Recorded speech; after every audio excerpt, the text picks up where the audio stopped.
Shalom, Shabbat Shalom. First and foremost, let's give all praises, glory, and honor to Yahweh, Ba'ashem Yahweh Shai, Ba'ashem Makakadash. Double honors to the apostles and elders of Great Millstone for teaching us his truth, and salutations to the sincere Akim and Aquath that may listen. May the blessing of election be over your house. My name is Brother Akwai. I'm back in here with another lesson. And for today's lesson, it's going to be a little of a history lesson as well as like an article that I found.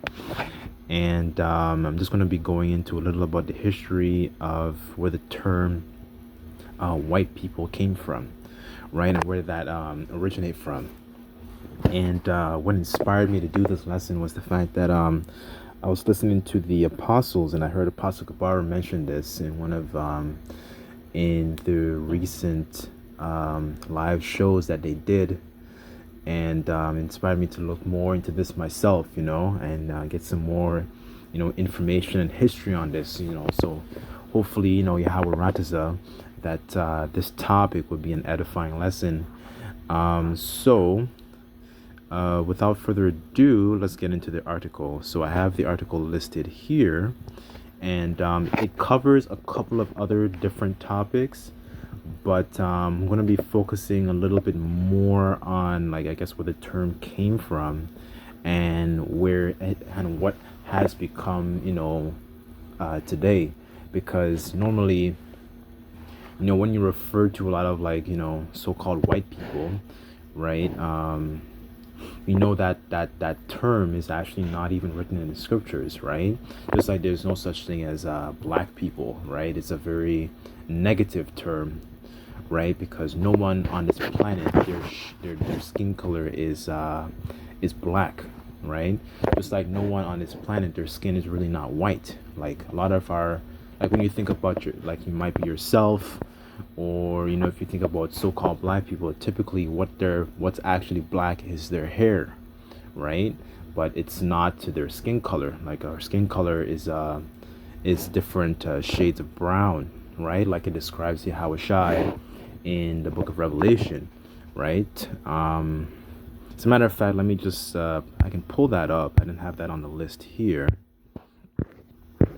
but I can pull it up, just as a reference, right? Let's see. Okay, so this is Revelation 1 verse 13. And in the midst of the seven candlesticks, one like unto the Son of Man, clothed with a garment down to the foot, and a girt about the paps of a golden girdle. His hairs and his head were white like wool, and his eyes were a flame of fire. Verse 15, and this is the key point. And his feet was like unto fine brass, as if it burnt in a furnace, and his voice was the sound of many waters, right? So his feet were like unto fine brass. So brass, when you picture brass, for example, let's pull up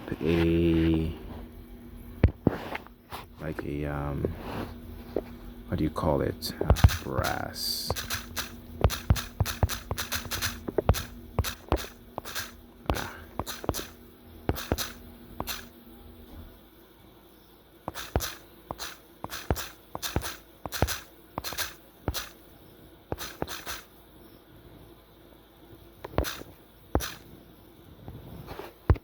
Okay. So here's an image of what brass actually looks like. And if you burn it in a furnace, it's something that's going to come a little bit more darker and more rich. So we're talking like a dark brown, right? So this would be the color of brass. So brass would probably be more like the one on right here, as seen in your musical instruments. But the scriptures say that as if his skin was as the color of brass that burnt in a furnace. So it'd probably be more accurate to describe his skin color like this, right? But anyways, not to go too off topic, but I just wanted to bring that out, right? And so let's just go ahead and jump into the article.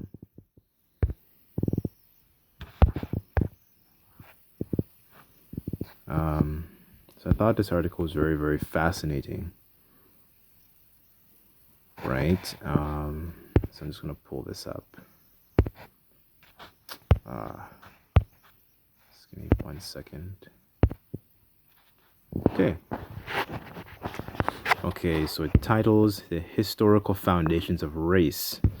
Okay, so here it starts off by saying the term race, used infrequently before the 1500s, was used to identify groups of people with a kinship or a group connection.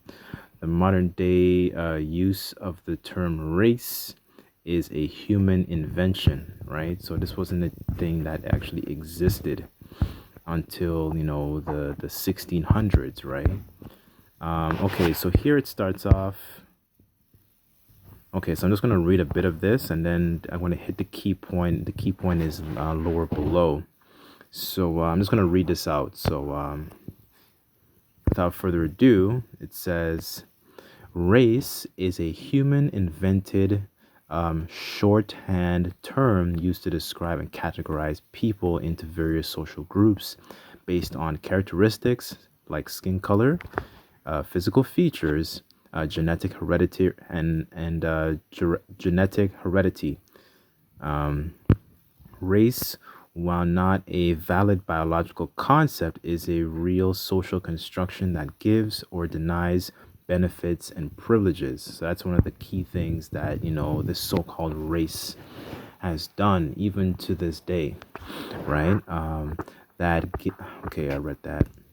American society developed the notion of race in its early formation to justify its new economic system of capitalism, which, depending on the institution of forced labor and especially the enslavement of African peoples. So when you think about the history of when the Southern Kingdom came over here, you had these pieces of legislation, Scalakia, you had pieces of legislation that were done to actually justify the enslavement of our peoples, right? So you had, for example, you had the sharecropping system.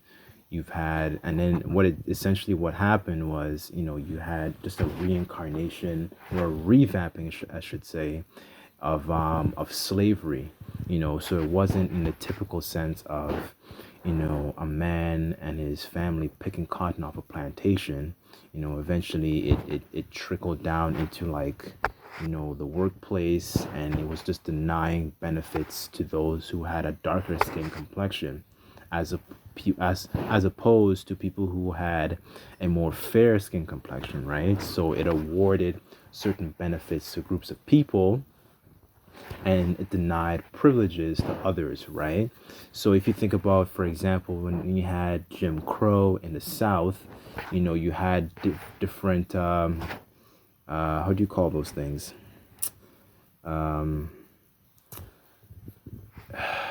What's the word I'm looking for? You had like different districts of people, like especially like when in the schools, like you can see this in movies such as like I think it was Remember the Titans, with Denzel Washington, and then you had like white schools, and then you had so-called black schools, right? So that was a common thing, even just as far back as the 60s, right? 50s, 60s, give or take, right? You had washrooms that were designated only for, the so-called white people, and then you had washrooms that were dedicated to like so-called black people, Negroes, right? Fountains, water fountains as well was another thing that they also did, right? So as a matter of fact, let me just get a script on that, because those whole institutions are just wicked, right? Let's see. Okay, so this is Isaiah 10:1, and it reads, "Woe unto them that decree unrighteous decrees, and write grievousness for which they have described," right? So, that is, all those are just unrighteous decrees, because what they were doing was trying to, push our people into second-class citizenship, right? They were not, they were trying to make, so in order for them to they if you wanted something, they would make them. They would also, sometimes they might beat them. Sometimes they also had the situations in, like, I think states like Georgia, where they used to hose Jake down with the hoses and attack them with the dogs, make them work harder because there was a common belief that if they didn't get tired, they were immune to the sun, they were immune to lashes and stuff like that, to trying to reduce Jake to being less of a human, so to speak. Like, dehumanize is probably the best word to describe that situation, right? Okay, so moving on. Let's see, where did I leave off?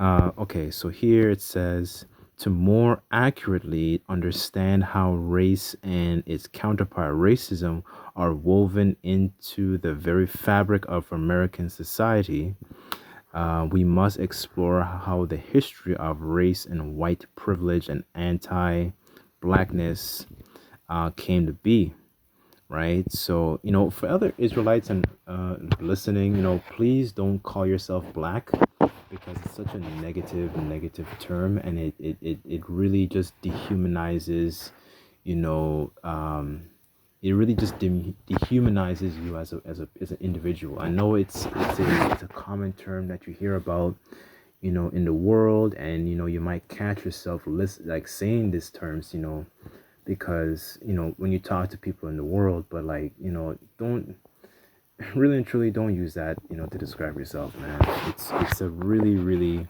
dehumanizing term, and I want to get to that lower down in the article, right? As a matter of fact, hold on. Let me pull this up in the etymology.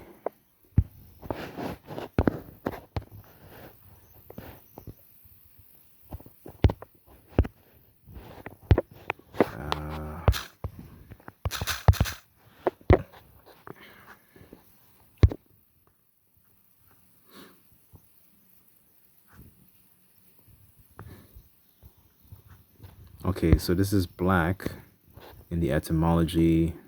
Let's see. It says to burn, gleam, shine, flash. Hang on. If you scroll lower down.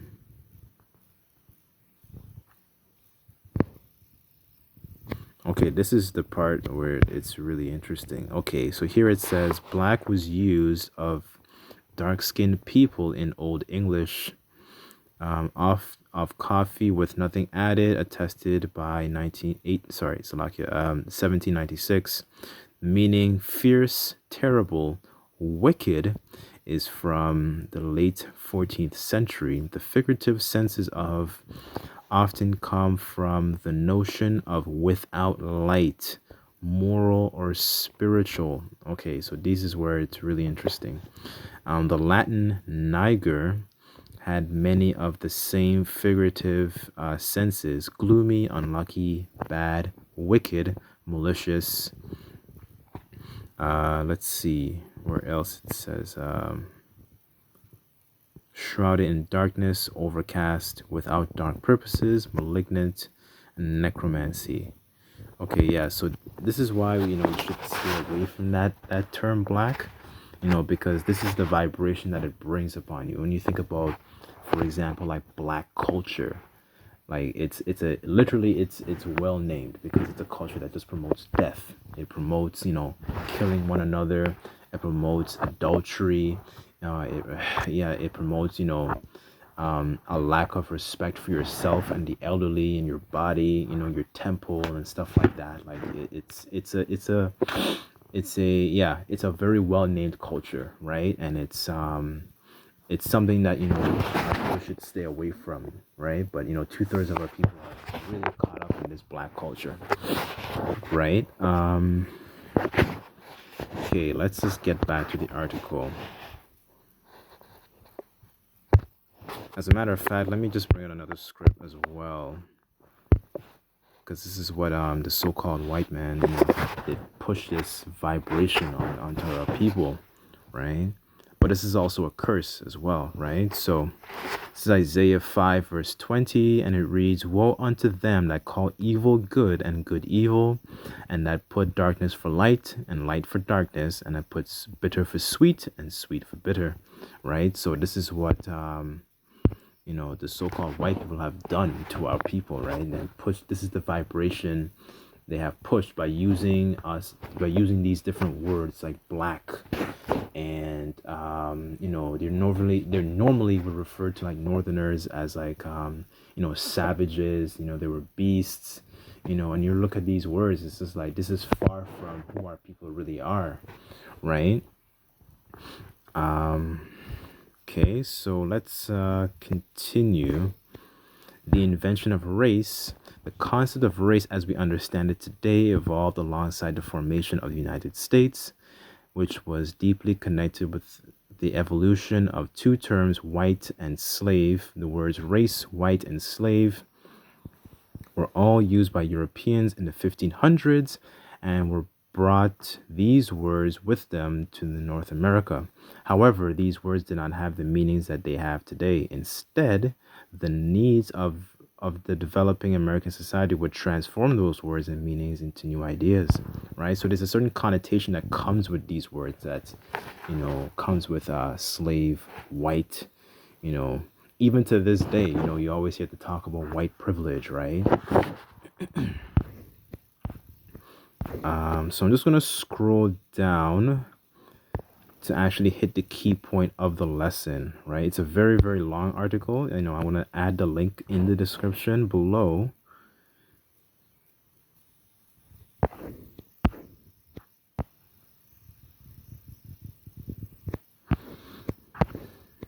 Okay, so here's where it gets juicy. So in this, here it says the white identity. So the word white held a different meaning too and transformed over time.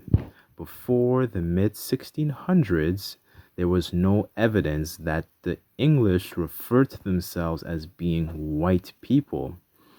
This concept did not occur until 1613, when the English society first encountered and contrasted themselves against the East Indians, through their colonial pursuits. Even then, there was not a large body of people who considered themselves white as we know the term today, right? From about the 1500s to the 1600s, white was exclusively used to describe elite English women because the whiteness of skin signaled that they were persons of high social class who did not go outside to do labor. However, the term white did not refer to elite English men because the idea that men did not leave their homes to work could signal that they were lazy, sick, and unproductive. Initially, the racial identity of white referred only to Anglo-Saxon and has changed due to time and geography, right? So this is very, very interesting. So you see here that, the term white is a very, very brand new concept. It's not something that has existed for, all these amount of years, like thousands of years, during the time of the Romans and the Greeks. This is a recently concocted term, just like the invention of the letter J, right? That didn't come about till about 1524, right? So as you can see here, this is what, so-called white people have done as well. They tried to, mask themselves and hide their identity, right? Because, he doesn't want to be made known of some of the things as he's described, right? So because, this is the kind of person that he is. He's a person who likes to, hide himself, right? And create all these, these different illusions using all these different words, and people get tripped up in the words. And then, because there is really and truly no such thing as white or black or brown people or Asian or Jamaican or Mexican. None of these terms are actually in the Bible at all, right? When you go back to, biblical nationality, these are things that, uncovers the truth, right? The Bible uncovers the truth about who these different characters were, who Jacob was, who Esau was, who the Romans were, and so on and so forth. As a matter of fact, let's get a precept.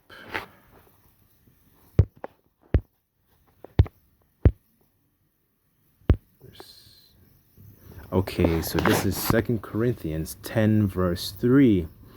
For though we walk in the flesh, we do not war after the flesh.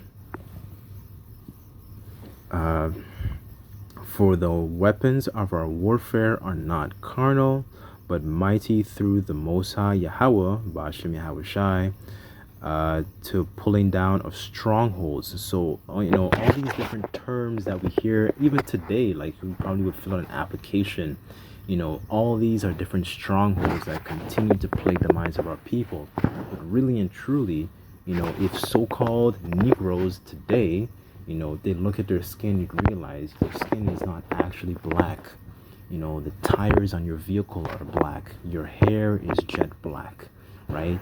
Nobody on this planet is black, and that is a mighty stronghold that continues to actually plague our people today, right? Nobody on this planet is actually white, like the paper that comes out of your printer, right? So, and then another thing too, I was actually just thinking about this today. I just find it funny that, a lot of so-called, Negroes, black people, right? And the so-called like Indians, like the Indians from India, like the Elamites. I just find it very interesting that, a lot of our people, we share an actual similar skin color with these people, but I find it funny that they're normally called brown, like a brown skin, because they have brown skin, right? Like people from like Sri Lanka and India, Pakistan, so on and so forth. But I just find it interesting that they're called, brown, people, and and Israelites who are like from the islands and from America, the so-called Negroes, they're called black people, and they have a very similar shade in skin color. I just thought it was really interesting as I was, going about my day. Verse 5. Casting down imaginations and every high thing that exalted itself against the knowledge of the Most High Yahweh, and bringing it into captivity every thought to the obedience of Yahweh Shai Mashiach, right? So this is a stronghold that still is part of our people's minds, right? And it continues to plague our minds because we're so trapped up by these words that these elites throw at us, right? All these different social conventions that Esau creates, right, to actually hide who the people in the Bible really are, right? So let's just continue. So here it says, however, the term white did not refer to English elite men because the idea that the men did not leave their homes to work could signal that they were lazy, sick, and unproductive. Initially, the racial identity of white referred only to Anglo-Saxon people and has changed due to time and geography. As the concept of being white evolved, the number of people considered white would grow as people wanted to push back against the increasing number of people of color due to emancipation and immigration, right? So, so it's only so-called white people, so Edomites, that don't have any pigmentation in their skin, right? And majority of the other Israelites, as well as, a few of the other nations as well, these are the people who actually had color. These people have melanin in their skin as well, when not just the Israelites, but, Hamites, the Japhetic people. These people are other examples of people who actually had melanin in their skin. It was only Esau that came out without pigmentation. Let's see where that is. Let's get that.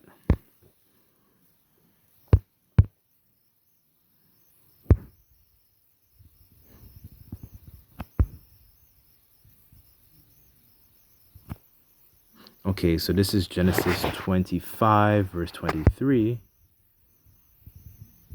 Actually, let's start at 22. And the children struggled together within her, and she said, If it be so, why am I thus? And then she went to inquire of the Lord Yahweh. And the Lord said unto her, Two nations are in thy womb, and two manner of people shall be separated from thy bowels.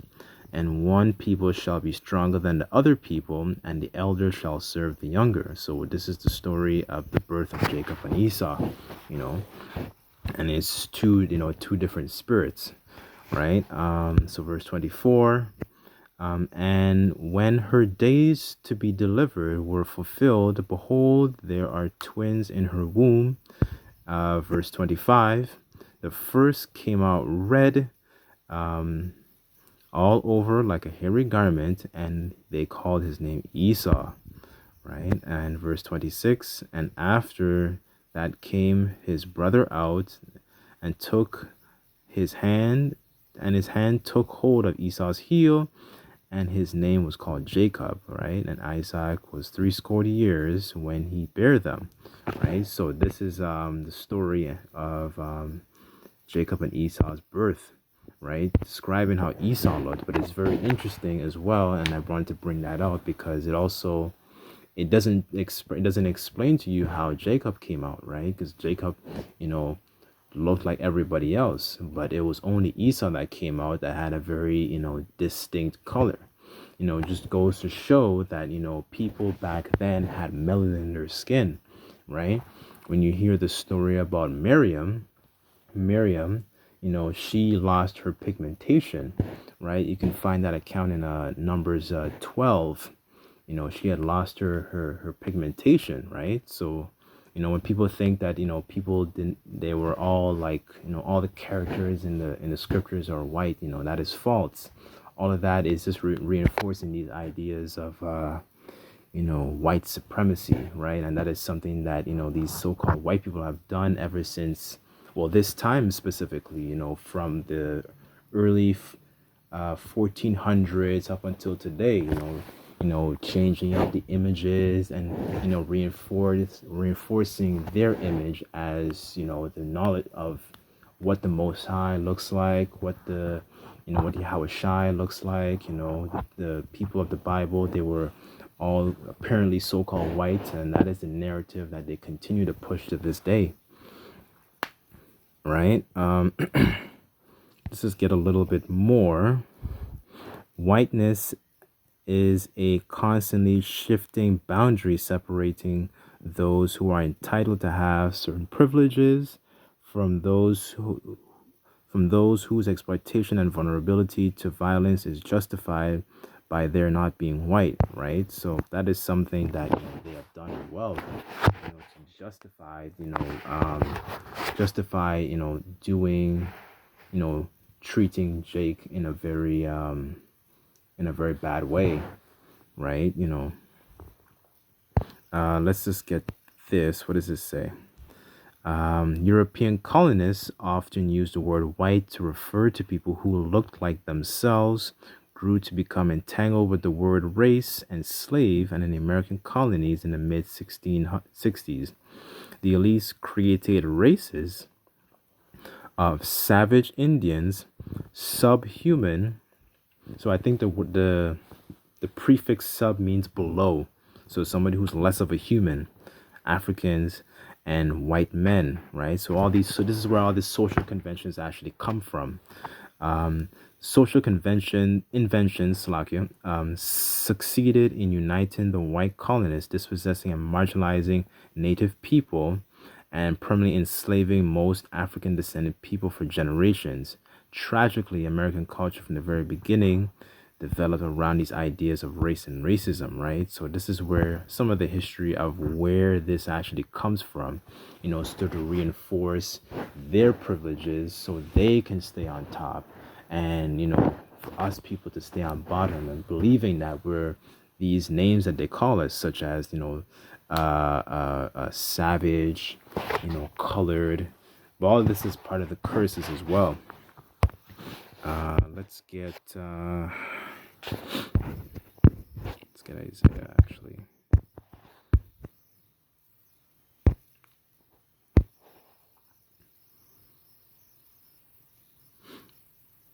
Okay, so this is Isaiah 25 verse 7.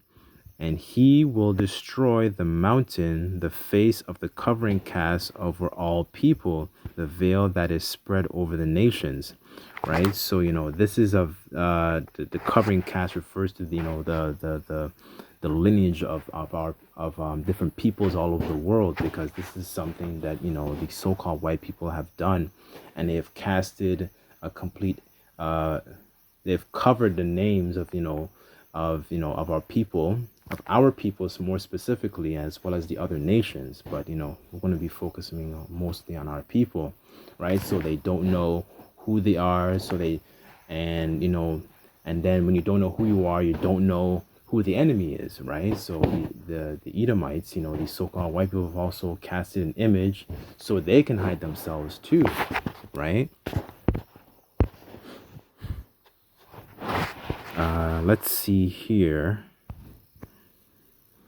The racial identity of white has evolved throughout history. Initially, it only referred to Anglo-Saxon people.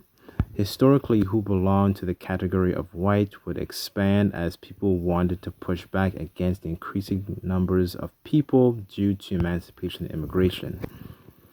So here it also shows a family. So it just relegating our people to a second-class status, so to speak, right?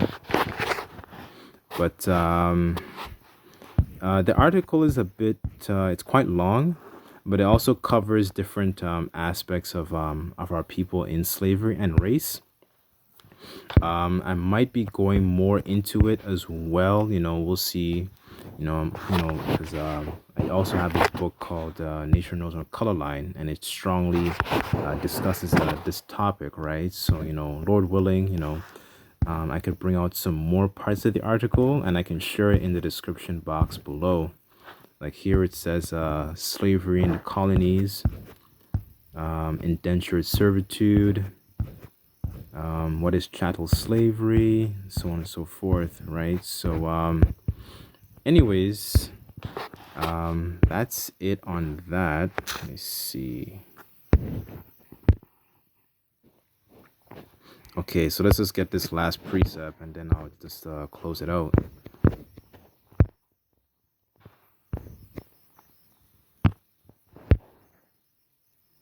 Okay, so this is Jeremiah 49 verse 10. For I have made Esau bare, I have uncovered his secret places, and he shall not be able to hide himself, right? So, from him causing and putting this veil over our eyes, right? As we're doing, we're unpeeling this veil and understanding okay, this is who we are, and this is who our enemies are, right? Because Esau has been trying to hide himself, right? Because he's a fugitive and a vagabond. His seed is spoiled, and his brethren and his neighbors, and he is not, right? So there's a lot of things that he has to pay for, right? So that's one of the reasons that he's trying to hide himself. So he's trying to run away from his judgment, right? So anyways, I'm just going to end it off here. But Yahweh Ratazah, that this video was edifying, and I'd just like to give all praises, glory, and honor to Yahweh, Ba'ashem Yahweh Shai, Ba'ashem Rakakadash. Double honors to the apostles and elders of Great Millstone for teaching us His truth. Till next time, I say Shalom.